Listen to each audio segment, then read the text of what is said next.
everyone, and welcome back to Let's Talk Kashrus, presented by the Kashrus Awareness Project in conjunction with Torah Anytime. Today I am privileged to be joined by Rabbi Chaim Arking, administrator of the JSOR and Reish Kollel of Kollel Or Halacha or Or Halacha here in Lakewood, New Jersey. Thank you, Rabbi Arking, for being here again. Last time you were here, we spoke about kashrus-related issues when it comes to sefardim, and you broke them down, yashon, and various other things. Today I'd like to focus on what is perhaps the most prominent among the, I would call the kashrus-related issues as it affects sefardim, and that's bishul yisrael. Some people call it bishul bet Yosef, bishul according to the Shita of the Machaber.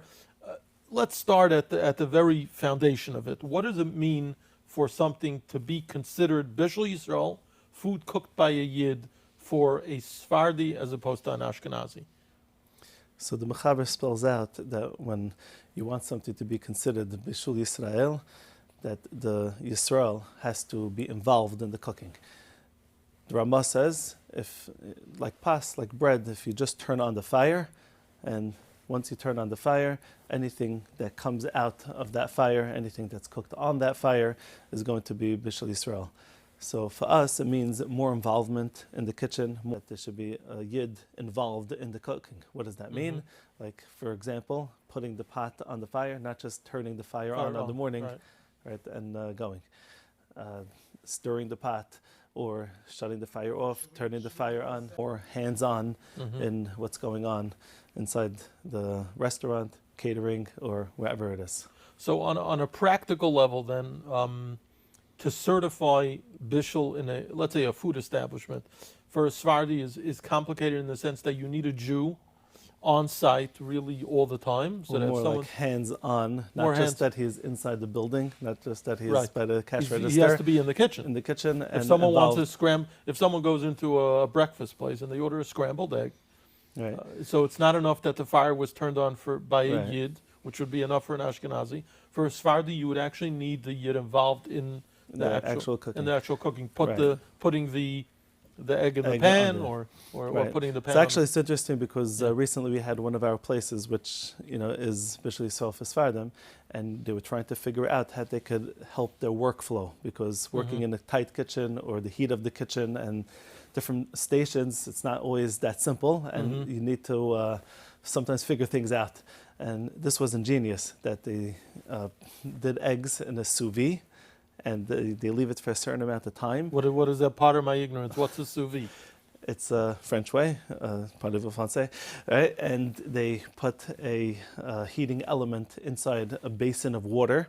It heats it up and keeps it at a constant temperature, and it does a slow cooking. So sometimes they do steaks in such a way, other types of foods that they could put inside the sous vide, and then they could finish it off on the grill. But it basically partially cooks it, or completely cooks it. So if they partially cook it prior, right, and then the guy finishes it off, so that's not a problem. Right. So there's sometimes ingenious methods, like they say, when you know this is what we got to do, this is what we have to do, the ways to accomplish it. There was also recently another place that was trying to figure out how in their busy kitchen they were able to do bishul yisrael for sefardim. So by simply lowering the temperature, that would shut off the heating element, and then the mashgiach turning it back on with a few seconds of nuisance, and without interfering with moving trays and dropping product, we were able to figure out a way how to be bishul yisrael for sefardim, and hence for many people to eat it in the proper way. Practically speaking, I know like last time we were talking about shchita space Yosef, we were talking about yashon and things like that. What would a Sefardi attendee at a wedding do to make sure that the food there is acceptable for him or her? So Baruch Hashem, we married off a couple of kids, and it's on the application when you book a hall that you want a bishul yisrael for sefardim. They give you an option. So there are might be an extra fee because you need to have a yid there all the time. Some halls they do offer that as a part of it, and that enables many people, especially when you have a whole Sefaradi friends, Sure. along with the Ashkenazim that come, Right. and they could all enjoy it, and it doesn't hurt the food or ruin the food. Right, right. And I would say in yeshivas as well. Yeshivas is a big, in yeshiva it's a big deal. I'm thinking So back to my actually, yeshiva days. Yeah. Actually, BMG was convinced to do it because it's Shitas Hagra, so they adopted it to do it as a standard. And is that the case today? Do you know that? I believe. Wow. I wasn't in yeshiva for a few years, but in the Kollel, but... So I'm curious also over the last number of years, especially as the kashrus world in general has constantly raised the bar and gotten more sophisticated and more effective, obviously thanks to Rabbi Fishbein and ACO and all the wonderful organizations. Have you seen advancements in this area as well, just as far as kashrus and specifically bishul yisrael for sefardim? Have you seen that change over time? Right, so by our organization and by some of our friends who are in Hashgacha and we collaborate with, so by them it's been groundbreaking efforts to enable many ways how to figure out how this can be done in a seamless fashion. Because some of the struggle is that you go to a kitchen and there's many pots moving, many chefs, and there's heat and there's tempers and personalities, Sure. and trying to get the food at the same time is also part of the challenge. So to be able to brainstorm and understanding well the halacha is important to know how to implement it and how to carry it out. And once that's thought about in the ways of all types of innovative ways, so Baruch Hashem, that has been through our circles. We hope and we would wish that it could be more prevalent and ideas could be borrowed, or sometimes there's certain chumros that people take on that could be taken on me'ikar hadin, that could be bishul yisrael for sefardim, and not compromising on bishul yisrael for Ashkenazim. One simple example of that is that the person who's not a shomer Shabbos, if he's going to be the one placing it, so you have a chef who's not shomer Shabbos, could he be placing it? So there's many considerations. There's a Pesach Tshuva and others, and many paiskim. So given that, yes, it is bishul yisrael for Ashkenazim, and it's owned by a Jew, and it's turned on by a Yid, and having that person being involved in the bishul, that also creates for us bishul yisrael for sefardim. So there's certain points that might not always be seen, but with deeper discussion, they come out to light. But on a practical level, it's just a store owner who is going to make sure that his food is bishul yisrael for sefardim is technically or possibly taking on an additional expense of making sure that there's a Jew, but perhaps a shomer Torah mitzvahs, who's in the kitchen at all times. That's so on one hand it will raise the level of kashrus in general because you have a yid there, but on the other hand it's going to cost him more, right? I'm sure this is so that's the art, to find it ways that within the kitchen itself, and you're learning the system of what's necessary at what point, and you position things like you based on that. Play a game, and you'll figure out how to set things up in a proper way, that it doesn't need another entire mashgiach, right? Or the person doesn't have to be the person frying it. Just let the yid drop it in the fryer, right? And continue what he's doing. Or let him just turn the oven off, lower the oven off, on, and continue what he's doing, but not necessarily being involved in schlepping the trays, being involved in moving things around. Or you have a big pot that the yid, Nebuch is not able to carry, and the goyim put it on, and now all the yid just shutting off the fire while it's on there and turning it on while stirring the pot, perhaps. Stirring the pot, perhaps also, yes.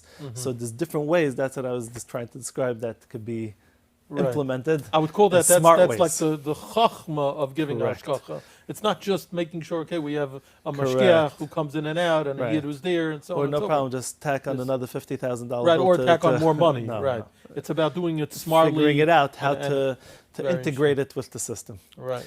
But I find it even more fascinating than that the mere fact that you have a mashgiach breathing down the chef's backs and different things which are going on in the back, he's much more in tune with, he's much more in touch with. Right? Like, for example, we know Nebuch, the story of a year ago or so, that there was a Chinese restaurant right, that was unfortunately carrying non-kosher items. By us, we have a Jewish town and has a Chinese restaurant and has a pizza shop. So by us, we have to be makpid, that it has to be bishul yisrael for sefardim, because in Beis Shel Guy, once it's owned, definitely, according to all opinions by sefardim, it must be like that. Just as a side note, there still are some non-Jewish owned places or restaurants, right, that have hechsherim on it, but for a Sefardi to eat from an establishment owned by a guy and not bishul yisrael for sefardim is behechlet aser. There's no heterim. It's in Beis Shel Yisrael that Chacham Avadia says if a person needs, there's what to be makel on, right? That a person goes to the local restaurants and this is where he is, this is okay, this is town, and this is what he's eating, okay. But if it's owned by a guy, there's no sfek, right, to be moderate. So it's a very, very important point. I'm curious, does the JSOR certify any stores that are owned by non-Jews? So we still have this person grandfathered in, right? And everything has to be bishul yisrael for sefardim, besides all the locks, cameras, and other security systems in place. But we find that in itself, it's a security measure, because the Yid is inside the kitchen. He's breathing down their backs. There's no chicken, meat, or anything going into pot, right, without the Yid right there. Right. So there's a very, very, very finger on the pulse. That's kind of what I was alluding to, that to achieve the level of bishul Yisrael for sefardim requires the presence of a Yid so there, it's and that itself, level of that is meroimim. It elevates the level of kashrus in general, which is it's not just a person learning Gemara on the side or taking the cash register at the front and he turns on the fires in the morning, store and then passive. It's active. It's active hashgacha. On that point, it's an interesting thing that came to mind. If I'm a Sefardi ben Torah or any Sefardi who goes into a store, is it considered peculiar, or is it already now normal for me to go over to the counter and say, could you prepare this and this dish for me and make sure it's bishul Yisrael for Sefardim? Is that already accepted? Right, so that's an interesting point. So some hashgachas are more in tune with it, some are less, and that itself is a takeaway, that if perhaps the training could be from the staff down, that they should be in tune with it. For example, in our restaurants, that we have that to be the all a la carte, not necessarily are bishul yisrael for sefardim, but all of the prepared foods are bishul yisrael for sefardim. So a person comes in and he asks for it. It's built into the computer system. It's a different color coming into the kitchen, right? The person knows that this is something, right, visual and something able to be seen. So to build things into the system can also be done, that requests could be honored, requests could be acknowledged and be able to fit into that system. So, for example, the place has a tab, right, of you like it well done, not well done, right, crispy onions, right, and all the different specifications. So there's a tab that's created by us that's called extra kosher or bishul. And in that tab, the person taking the order just presses that button. When you build it into the system, so then that's where it becomes much more easy. That's really the chachma of being able to build these necessities into our systems. That's something that's definitely possible to upgrade, right, in all systems. But there are some places that I go into and ask, can I please have this bishul yisrael for sefardim? And they say, no, I'm sorry, this is all pre-made, or that's done already, and there's no way for that, no way for that. Or the person thought that I was just trying to get the freshest burger. It's interesting, if I go to a store and I speak to one of the staff members and I ask them, can I take their word for it that it's going to be done properly? Is so again, that's a nemanis issue. That's a nemanis question. So it's one time a few years ago, I called up a restaurant and I asked for a bishul yisrael for sefardim and put in the order. I showed up to the counter and I see the mashgiach there and I asked him, was this done as bishul yisrael for sefardim? He says, no. So I said, what do you mean? I put in the request. So he looks at the ticket. He says, who took it, the request? Some Yehudi lo yedea ma that took the order. He's going, I don't know, whatever he said. Yeah, it's a customer service, hospitality, But the guy didn't know what he was doing. Didn't know. So they put the order on the side. They redid it. And so it's a fascinating conversation. Any final thoughts on this bishul yisrael for sefardim topic? So we hope that through kashrus awareness that you really do an amazing job of reaching such a broad audience.